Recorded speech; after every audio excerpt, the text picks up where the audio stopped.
All India मजलिस इत्तेहाद अल मुस्लिमीन के सदर असदुद्दीन ओवैसी ने बुध के रोज़ इलेक्शन कमीशन से वोटर नज़रसानी की नई पॉलिसी पर वजाहत तलब की है। उन्होंने मुतालबा किया कि इस मामले पर तमाम जमातों की मीटिंग बुलाई जाए। ओवैसी ने खदशा जाहिर किया कि ये नई पॉलिसी आने वाले बिहार इंतखाबात पर असरअंदाज हो सकती है। उनका कहना था कि वोटरों के हुकूक पर किसी भी किस्म का समझौता नाकाबिले कबूल होगा। उन्होंने इलेक्शन कमीशन से शफाफियत और तफसीली वजाहत फराहम करने का मुतालबा किया। ओवैसी ने कहा कि नई पॉलिसी से वोटर लिस्ट में मुमकिना तब्दीलियां खतरनाक साबित हो सकती हैं। उन्होंने इल्ज़ाम लगाया कि इस पॉलिसी से मखसूस तबकात मुतासिर हो सकते हैं। ओवैसी ने जोर दिया कि जमहूरी अमल को शफाफ और मुनसिफाना बनाया जाए। उन्होंने कहा कि अगर ज़रूरी हुआ तो इस पॉलिसी के खिलाफ सियासी सतह पर जिदोजहद की जाएगी। इलेक्शन कमीशन ने ताहाल इस मुतालबे पर कोई बाज़ाब्ता रद्द अमल जाहिर नहीं किया है।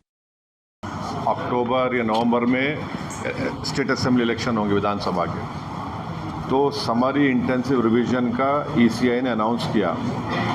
हम इलेक्शन कमीशन को ये लेटर लिखे हैं जिसमें हम उनसे पूछ रहे हैं कि इतनी बड़ी एक्सरसाइज आप कर रहे हैं तो आप ऑल पार्टी मीटिंग क्यों नहीं बुलाए, क्योंकि इलेक्शन कमीशन ये बोल रहा है कि बिहार का भी होगा, तमिलनाडु का भी होगा, बंगाल का भी होगा, और election commission all party meeting बुला सकता। अभी तो कोई इलेक्शन नहीं है, आप बोलते इलेक्शन हो तो सुपीरियर बॉडी आर्टिकल 329 के तहत कोई इलेक्शन नहीं है। अब तो हम सब एक पेज पर है। तीसरी अहम बात यह है कि आप लोग प्लीज़ समझिए कि इलेक्शन कमीशन ने यह कहा कि पार्लियामेंट 2024 इलेक्शंस में बिहार में 7,72,59,579 वोटर्स हैं।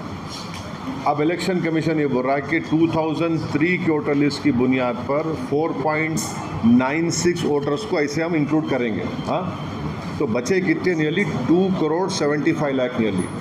हमारा इलेक्शन कमीशन से सवाल ये है कि आप तो 2 क्लासेस क्रिएट कर दिए वोटर्स के। कैसे?